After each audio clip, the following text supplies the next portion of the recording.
Everyone, it's Josh Gottheimer. I hope you're well. Hi, everyone. It's Josh. I hope you're well. I hope this is working for my 71st Cup of Joe with Josh live telephone town hall meeting, or I should say Facebook live meeting. I am really, really grateful that you're tuning in. I hope everyone had a very good week and is looking forward to the weekend. I'll be getting to your questions in a couple of minutes as more of our 5th District residents join our live town hall. Please make sure that you post your questions on Facebook Live comments, or you can send your questions to me directly at josh.gottheimer@mail.house.gov. You can email me again, josh.gottheimer@mail.house.gov. Before we get to questions, I want to highlight a few things that I've been working on in New Jersey and in Washington in Congress to make life more affordable for families and small businesses in the 5th District. I've been focused on critical actions with my affordability agenda for Jersey to help deal with the challenges of the COVID-19 economy and help get prices down. 2 years ago, no one could have predicted that we would have gone through what we've been through with COVID and how it would have so deeply affected really every aspect of society, every way we live and work. 2 years ago, only a few people worked remotely. We took the reach of the global economy and the ease of getting everything we need with a click of a button for granted. You could order sneakers, a stapler, or an iPhone on a Monday, and by Tuesday, it was in a large container box being shipped from China to a port like the port in Newark. But by late spring of 2020, everything we knew as normal changed.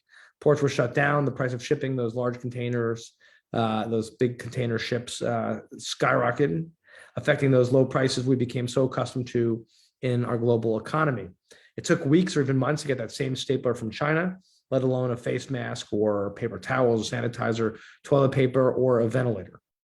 Many people went from going to grocery stores to getting deliveries or shipping everything, and boxes and bags outside our door became the normal. I'm sure you all remember that transition very well, like I do, and it was clearer than ever just how dependent we were on foreign countries for so much of what we needed in our day-to-day lives, from toilet paper to those ventilators or pharmaceutical ingredients in our vaccinations and treatments, to cars, computers, and cell phones. And now 2 years later, the COVID economy is still wreaking havoc on the supply chain and on prices for consumers, including for groceries, as I mentioned. And we are still far too dependent on foreign manufacturers. We're getting more boxes delivered to our homes than ever before. The global supply chain and all the shipping that goes on, and the domestic supply chain here as well, our roads, our rails, our trucks, our ports, they're still clogged and expensive. Demand for boxcars and trucks are still backed up and outstripping supply. And as a result, prices to ship are far higher than before the pandemic, affecting everything from meat to the sugar and flour they use in any grocery store bakery. And as a result, stores and families are waiting weeks or months to get deliveries, and they're paying more. But with my affordability agenda for Jersey, I'm working to make life more affordable, including by passing critical legislation out of the House and by clawing back more of our tax dollars to help us right here. Late this spring, I was very proud to announce that New Jersey's 5th District has clawed 112% more federal tax dollars back from Washington and the Moocher state since I first took office. We're able to claw our tax dollars back through everything from federal programs that support our law enforcement and first responders to security investments to protect our schools, houses of worship, and community organizations. For the prior calendar year alone, the federal tax dollars clawed back amount to an average savings of $415 for each household in the 5th District in 2020, again, alone. That's just in 2020, not including the support from the COVID-19 relief packages that we fought so hard for. I've also been focused on working to get fuel and energy prices down, cutting day-to-day costs like prescription drugs and childcare costs, and lowering taxes for hardworking families, including by reinstating the state local tax deduction and helping cut taxes. The bottom line is this, as I've said before, we must do everything we can to get more money into the pockets of our families so we can afford to work, live, and stay here in New Jersey. Another critical piece of legislation that is going to make life more affordable and improve the quality of life for Jersey families is the bipartisan infrastructure bill, which I was so proud to play a key role in shaping and helping to pass by working with colleagues from both sides of the aisle. The bipartisan infrastructure bill will make historic investments in repairing our roads, finally building the Gateway Tunnel, the tunnel between New York and New Jersey, the train tunnel, expanding electric vehicle infrastructure, and ensuring that all New Jersey residents have clean water, improving public transportation, and building up our climate resilience to deal with things like Hurricane Ida, the flood which hit our communities so hard. I recently visited Route 17, a major Jersey state highway, to highlight how the bipartisan infrastructure bill will help cut the pothole tax on Jersey residents on average. And I see a question about the pothole tax, so I think this hopefully will help answer it. Because on average, each New Jersey driver pays an average of $713 every year in a pothole tax from damage to their cars, from whether that's the wheels or the axles, as Tyler, and hope this answers your question. It affects every time we hit a pothole or on our roads. Every year, Jersey drivers, it's over $700 vehicle damage, whether that's to your wheel, to your axle, to your tires. Thankfully, the historic bipartisan infrastructure bill will help New Jersey claw more dollars back, and will get, actually, if you look at the amount, what New Jersey is going to get through that bill, $8 billion in federal investment, just to help fix our roads and our bridges, not only to cut the pothole tax, but also to help improve commutes, improve safety, create jobs, and grow our economy. In fact, it's 2 million jobs a year over the next decade. Another key pillar of my affordability agenda is the topic I hear about the most: cutting taxes for our Jersey families so we can get more money into your pockets to help you pay your bills. For years now, since the red state stuck it to us with the 2017 tax hike bill, I've been focused like a laser beam on restoring the state level tax deduction, or SALT. Restoring the SALT deduction is critical because it will give an immediate tax cut to hardworking middle-class Jersey families and help better off folks from moving out and keep them here in Jersey, so they're not going to states like Florida and Texas at the record rates they are right now, and as they have been over the years since the moocher states stuck it to us in 2017 and gutted SALT. And as we continue to work on passing meaningful legislation in Congress, if there are changes to the tax code that affect our families, I've made it pretty clear on any new tax legislation that tries to come up. If it doesn't help Jersey families, if it actually tries to raise taxes on Jersey families, it's unacceptable to me. And I've said that it's got to have changes to the tax code that include SALT. Reinstating SALT must be part of any changes to the tax code that affect our families. SALT is an essential part of making life more affordable here in northern New Jersey. In fact, 12 of the 30 communities in New Jersey with the highest taxes are right here in the 5th district. It's clear one of the best things we can do to help folks afford living here is to give them a real tax cut. Another step we've taken to help families with cut costs, as another part of my affordability agenda, is also part of legislation that the House already passed. We can help families lower the cost of prescription drugs by capping out-of-pocket prescription drug costs and capping the cost of drugs like insulin. We're also taking steps to make childcare more affordable for families to help them get back to work. In recent weeks, the House passed 8 key provisions I authored as part of the American Competes Act, critical legislation to invest in American competitiveness and address major supply chain issues. The bill will also boost domestic manufacturing, accelerate U.S. production of semiconductor chips, reduce our reliance on foreign countries like China, and help lower costs for North Jersey families and small businesses, all while creating new U.S. jobs. My piece of legislation will address supply chain choke points and stockpile issues by putting a 30-day countdown clock on the Department of Transportation and Commerce to report to Congress and the public on the most current choke points in our nation's supply chain. We need a comprehensive analysis of where the major supply chain issues are so that we can fix them in the most effective and efficient ways. They will also help counteract Chinese money laundering and social media privacy issues and support career advancement for our brave veterans, among other critical steps. This legislation also fully funds the CHIPS Act, which will encourage game-changing investments in semiconductor research, design, and manufacturing here in America. I want to emphasize how critical this is. To fully fund the CHIPS Act, it will help us deal with the shortage of microchips and our dependence on China's chips, which all these semiconductors, which power everything from our cars to computers to ventilators to the farm equipment in my district, by encouraging major investments in semiconductor research, design, and manufacturing right here in the United States. I also introduced the bipartisan legislation called the Medical and Health Stockpile Accountability Act, which establishes automated supply chain tracking applications that provide near real-time insight into the amount of critical medical and health supplies available in the Strategic National Stockpile. Such an application will help encourage domestic manufacturing and properly stockpile what we need in case of another crisis.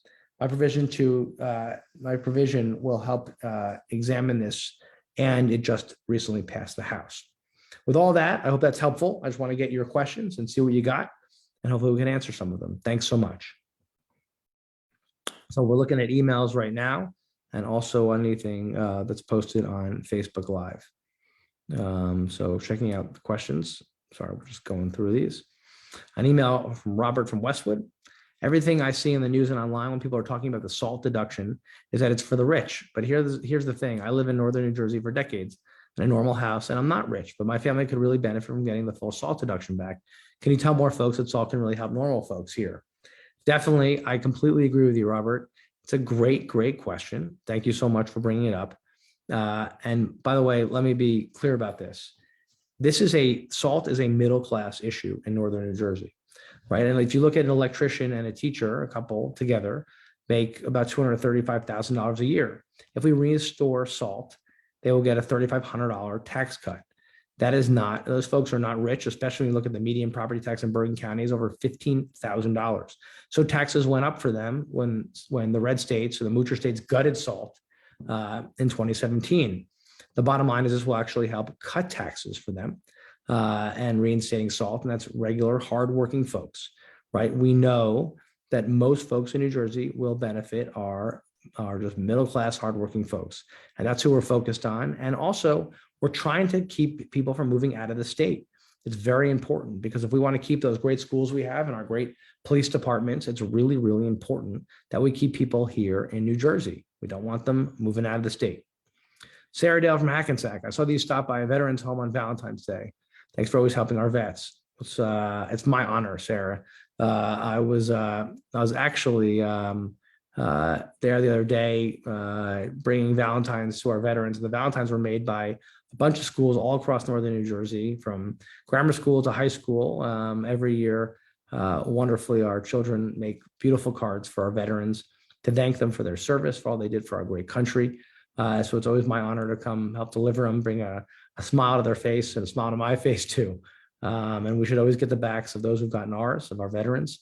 And I'm very grateful for it. And I was so happy to be at the Paramus Veterans Home, as I've spent a lot of time at with our veterans, and just saying thank you to them for all they've done for us. A question from Josh from Lafayette. Can you talk more about what you're doing to help local businesses? I'm worried about them leaving our state. Me too. And as I was talking about before, we're now the #1 out migration state in the country ever since they gutted SALT, and taxes have gone up for a lot of our families and small businesses instead of down. And in fact, if you look at where folks are going, they're going to, and look at the stats from U-Haul or the other trucking companies, when we're the #1 out migration state, they're going to Florida and North Carolina and Texas and Pennsylvania nearby here. And it's killing us. It's killing our tax base. So, if we can't get businesses to come here and grow here, those are jobs, real jobs for folks. We need jobs to stay here, to grow here. And frankly, we just need to focus on affordability for them and for our families, on reinstating SALT and cutting red tape. And just let you know that we work very closely with the Small Business Administration, and we're very happy to be helpful there. But we really got to do more. Caleb in Wyckoff. What can you tell us about what's going on with Build Back Better bill? Well, Caleb, right now, as you know, we fought to get SALT reinstated as part of legislation at the end of the year. Right now, it's waiting for action in the Senate. And so it's unclear where we are on the Senate taking action, but we're very focused, no matter what happens, on reinstating SALT and making life more affordable with things like childcare for families, so folks can get back to work. And I think that's it. I mean, I think I'm just seeing if there's any other questions. Dory here. What's the plan to fix Jersey bridges? Well, I've been on a lot of bridges lately because a third of them are considered unsafe, believe it or not, in New Jersey, with third worst roads in the country. So I'm very, very focused, as you might imagine, on what we can do. We got $1.1 billion in the bipartisan infrastructure bill for bridges alone for New Jersey. So I'm very focused on making sure we get those dollars from the state. They go from the federal government to the state to give out, to get them here to our district. I've visited a lot of those bridges. I've written to the governor to make sure that we get some of those resources to the 5th Congressional District to help improve our commute times, both to getting to work, but of course, getting home at night to see our families.